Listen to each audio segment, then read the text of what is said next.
Hey everybody, what's going on? This is your girl Donna D, aka the Urban Mommy, and I have a special video. And the video today is really, I want to just take the time out to discuss an issue that's going on locally in the state of Louisiana. So, what I want to address is the LHSAA, which is the Louisiana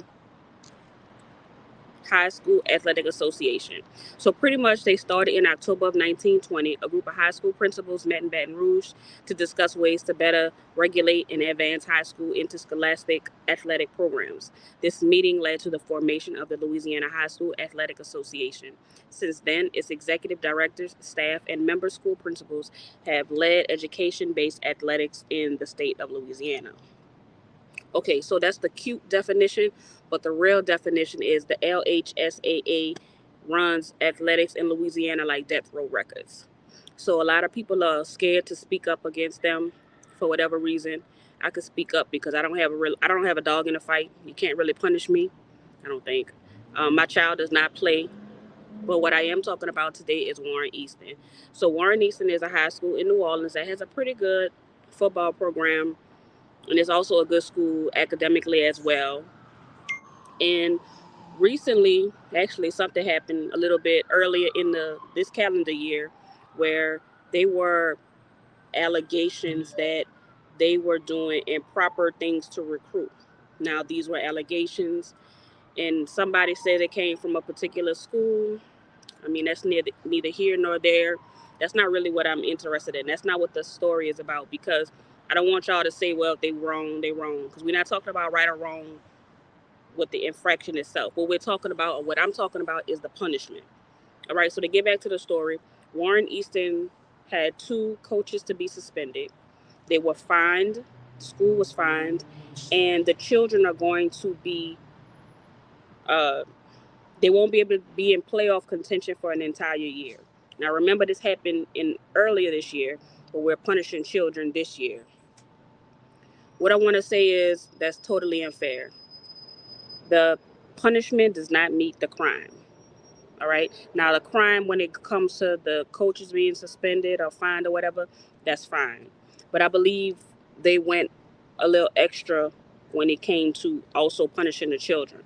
The problem that I have with the LHSAA, like I said, they running it like death row records. They are pretty much like the mafia, because they do what they want. And then in 2018, they came out with something whereas they don't speak to the media about situations. So basically, it's like we like to say, I said what I said, and we just pretty much have to do it. And for several years, or probably since the inception of the program, we have been getting the short end of the stick. Now, am I going to sit here and say it's a race issue? I'm not going to say that. I don't have enough evidence to say that it's a racial issue, because I have seen LHSAA also give heavy sanctions to predominantly white schools. So I'm not going to say that it's a race thing, but I will say that some schools are able to handle those sanctions a little better than others. Okay, and I'm saying that what I mean is John Curtis had an issue. It's a private school, had an issue not too long ago, and they filed suit against the LHSAA. So they had the knowledge and the financial means to do this. Every school does not have that. Some of our schools are struggling. But to be honest, I don't even want to go that far, because it's really not about that. What it's about is us punishing children for things that adults do. So whether or not they did these alleged allegations, infractions or not, the situation is that they should be punished, not children. We don't want to punish children for what adults do. This also happened recently at McMain. So McMain right now cannot have, I think, football and basketball or soccer or something like that. A lot of kids go to McMain to play, not football too much, but they go there to play basketball because they have a really good basketball program. However, they're punished. And again, it's unfair. We have a crime situation, not in the city, not in the neighborhood, not in the state, not in the region, in the country, where our youth are committing crime, and they are the targets of crime at an all-time high. We've never had this many kids committing and being murdered in forever. And we all know we don't need stats, we don't need studies, we don't need research to show that sports kind of helps that situation. So sports keeps a lot of kids out of the streets. Sports keeps a lot of kids in school. Sports gives a lot of kids um, skills. It helps them to work with each other. It helps them to build confidence. It does a lot. I'm saying that to say, why punish them with something like that? If the person does something, you punish that person. You don't punish somebody that has nothing to do with it. In addition to punishing a child that has nothing to do with the infraction, you are punishing a group that just came in. We got kids in ninth grade who was not even at Warren Easton last year, but now they're also going to be punished because something that happened allegedly last year. And this is a lot of hearsay on who tells and stuff like that. So again, that's not fair because somebody basically ratted on them because they probably were in their way.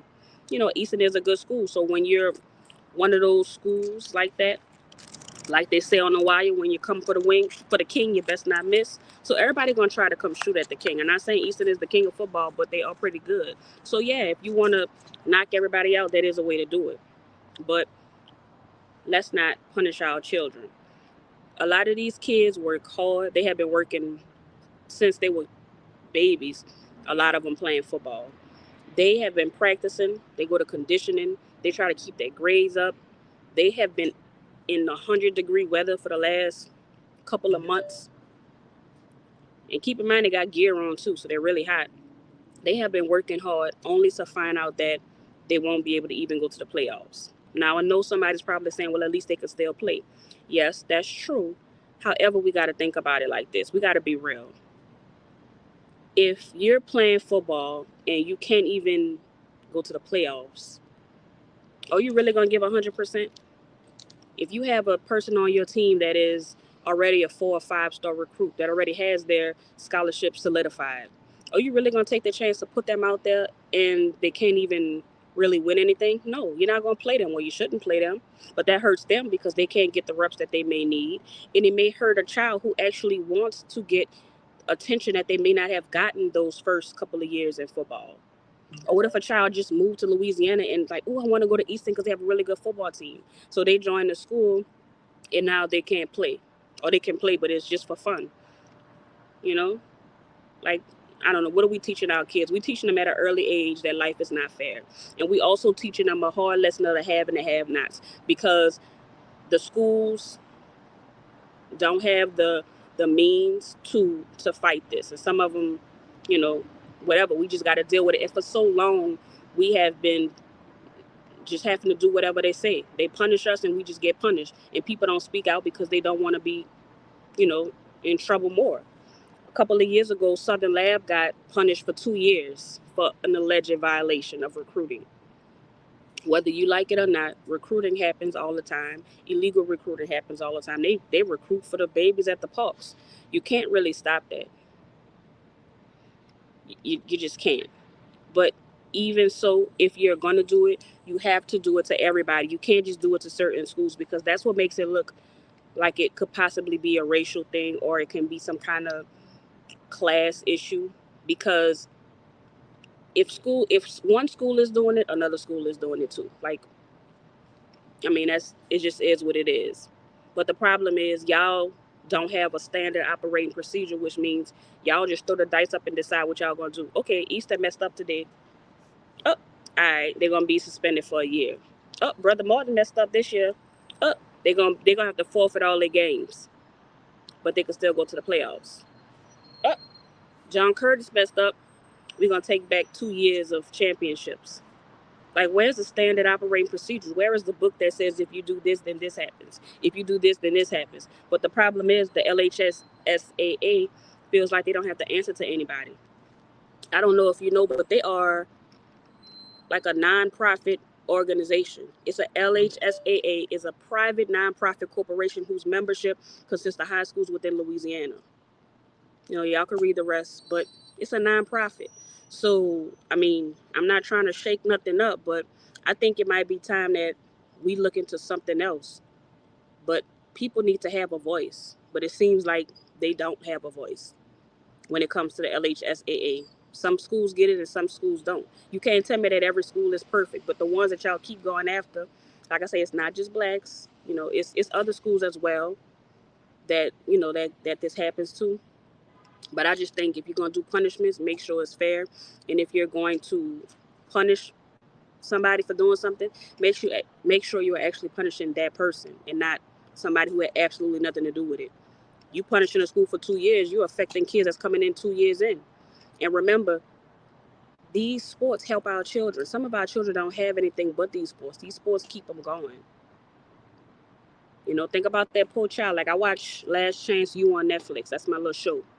And I really feel for those kids because some of them need reps that they can't get because of simple stuff. Now, had it been a brawl where 100% of the team participated, I may be able to understand. Had it been a allegation of rape where everybody participated or drug use or something like that, yeah. But to punish somebody this harshly because of an alleged recruiting violation that did not even happen, that's crazy to me. McMahon's story is a little bit different, but the end result is still the same. Most of these kids have the same violation. It's a whole bunch of recruiting violations. I just think y'all need to come to the table and find a better way to deal with recruiting. Now, I'm not trying to take no shots at y'all, but I'm just trying to tell y'all that something has to be done when it comes to the LHSAA. People need to have a voice. We need to have a voice. Y'all need to remember why y'all got in this. Y'all got in this to help the children, to make sure that there's equity and that there's fairness in the system. And then, y'all had a situation last year where they were just putting teams in select and non-select, and the schools didn't really have input.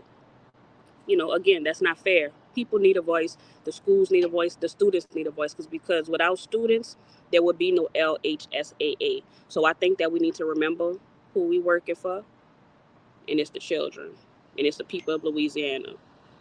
They have a voice, and I think y'all need to listen. Y'all need to start by overturning those suspensions for those children because they didn't do anything. Those kids, they're trying to get out.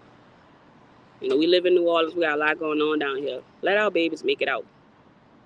Please. That's all I'm asking. And while y'all at it, y'all need to make sure that executive committee looks a little bit more representative of the state population.